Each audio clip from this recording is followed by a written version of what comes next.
Voilà avec votre tranche polémique. Aujourd'hui, le prophète Joël Tatou et le pasteur Denis Lessie. Ça barde. Le pasteur Joël Tatou et le pasteur Denis Lessie, n'est-ce pas, Francis Tatou, dit, il dit, si c'était l'un de son génération, si pasteur Denis Lessie ou prophète Denis Lessie était de sa génération, je devais lui frapper, n'est-ce pas? Je devais lui frapper. Moi prophète Tatou, j'ai plus de gens sur les réseaux sociaux, j'ai la télévision, j'ai beaucoup de choses. Alors ça c'est le prophète Francis Tatou en train de façon à ce que il est quelqu'un aussi, il est capable aussi comme une génération qui a fait comme Pikambaya, et donc s'il n'est pas de sa génération, il faut du respect. Alors il s'est dit non, j'ai beaucoup de choses, chaîne YouTube est beaucoup plus suivie, chaîne Facebook est beaucoup plus suivie, voilà la prophétie. Bon, le prophète qui commence aussi à entrer dans les choses mondaines. Voilà, on écoute Francis Tatou et puis je reviens tout juste après. On m'a dit qu'il y a un prophète là sur internet, il parle beaucoup de... Je tais ce nom.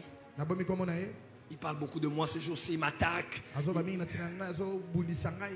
Daddy, qu'est-ce que tu dis? Je dis, regarde-moi dans les yeux.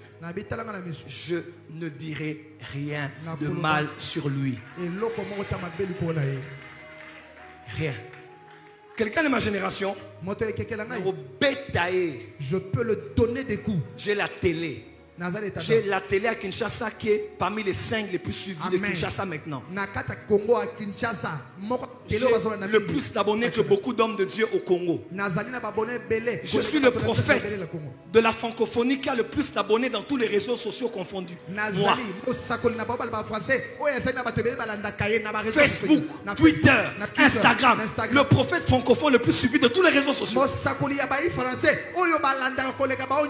Donc j'ai des armes pour frapper. J'ai l'éloquence pour frapper. J'ai l'allure pour frapper. J'ai la prestance pour frapper. J'ai même le sang pour frapper. Mais comme David devant Saül, je ne porterai pas ma main sur un oint de Dieu. S'il fait des bêtises à la télé, s'il raconte des bobards à la télé, il va mourir lui-même comme Saül au combat. Je n'attaquerai pas un serviteur de Dieu qui est un aîné, un père, peu importe ses défauts, peu importe sa folie, peu importe ses bêtises que nous tous on voit au Congo, je ne répliquerai pas. Ne m'attendez pas dans cette guerre. Vous ne m'y trouverez pas. Mon père et ma mère m'ont éduqué à respecter les aînés. Quand il vient ici, moi, je lui donne ma place au bureau. Tout le monde, les protocoles, tout le monde sait ici. Quand il entre ici, je dis non, mets-toi ma place. Je vais à la caisse. Ma mère elle est là. Je demande l'offrande. Donc j'en ai peut-être besoin aussi. Parce que c'est moi qui travaille. L'ouvrier mérite son, mais je prends. Tout le monde le sait ici. Je me mets à genoux. Je dis vieux, Pambolanga. Voilà, on prend aussi, nous sommes toujours en polémique. Pasteur Marcelo et Abbé Blaise Kanda, voilà, et même sur le plan religieux, il y a des polémiques par ici, par là, on critique même. Donc, pasteur, prophète, on critique, alors où va le monde? Parce que voilà, ce sont des choses pareilles. Et donc, écoutons d'abord le pasteur Marcelo et Blaise Kanda, et puis je reviens tout juste après. Où tu penses que tu es en train de prier Dieu alors que tu es en train de prier les morts, tu es en train de prier une prière, mais qui n'est une fausse prière, inventée de toutes pièces, qui n'est même pas dans les Écritures. Lisons la Bible sur cette prière qui n'est même pas une prière. Lisons Luc 1, verset 26 jusqu'à 38. Pourquoi ils ont enlevé toute cette adoration à Jésus-Christ pour la transformer en une adoration à Marie? Parce que l'église catholique n'est pas l'église de Jésus. Vous avez dit salle d'attente. J'ai seulement 2 points.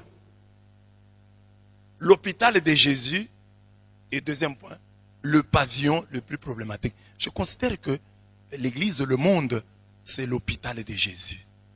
Mais dans cet hôpital, il y a un pavillon. Le pavillon des fous.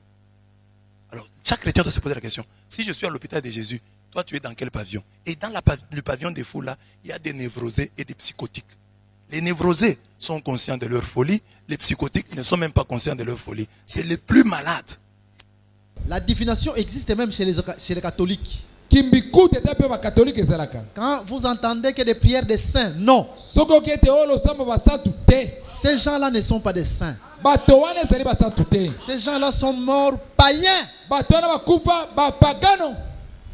Mais ils évoquent les esprits. Quand vous voyez chez les catholiques, Dieu en a déjà parlé. Et ces esprits-là peuvent revenir. Lisons la Bible sur cette prière qui n'est même pas une prière. Lisons Luc 1, verset 26 jusqu'à 38.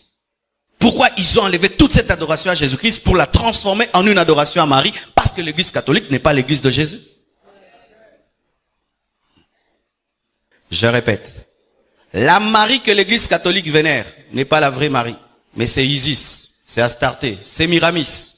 Une déesse païenne derrière laquelle se trouve un démon qui exige le célibat des prêtres. Jamais je ne considérerai un adorateur de Marie comme un chrétien. Jamais, jamais, jamais, jamais. Même si tu as la douceur et une douce voix, jamais tu es perdu avec ta douceur. Premier point donc, l'hôpital de Jésus. Quelqu'un a dit, un pasteur que vous connaissez, j'étais son nom faute de temps. Parce que la Bible me dit que l'impudicité, qu'aucune espèce d'impureté et que la cupidité ne soit même pas nommée parmi vous. Ainsi qu'il convient des saints. Il y a des noms qui ne convient même pas de prononcer. Ephésiens 5, 3. C'est la Bible. Ça, parce que ce qu'on dit là, c'est de l'impudicité, de l'impureté, de la cupidité. Alors ne prononçons pas leur nom au milieu de nous comme il convient à des saints. Nous, les personnes qui sont maintenant dans le réveil, nous ne prenons plus à la légère le catholicisme, alors que le catholicisme est une grande porte des démons. Parce que c'est une religion qui prie les morts. Tout est dans la Bible. Bien aimé, lisez la Bible, vous n'allez jamais tomber dans des hérésies. Si c'est que je t'enseigne n'est pas la Bible, ne le crois pas. Quelqu'un a dit, l'église catholique est une salle d'attente de l'enfer. Il a d'abord commencé par dire d'entente. Et puis il a corrigé d'attente. Et il oublie que l'expression qu'il utilise là n'est même pas biblique. Salle d'attente, c'est biblique. Même l'enfer, c'est pas biblique. L'enfer n'est pas biblique. Le terme enfer, la Bible utilise le mot Géhenne, Sheol, etc. Mais l'enfer, c'est catholique. Regardez même dans vos dictionnaires à vous les professeurs, vous ne trouvez pas le mot enfer.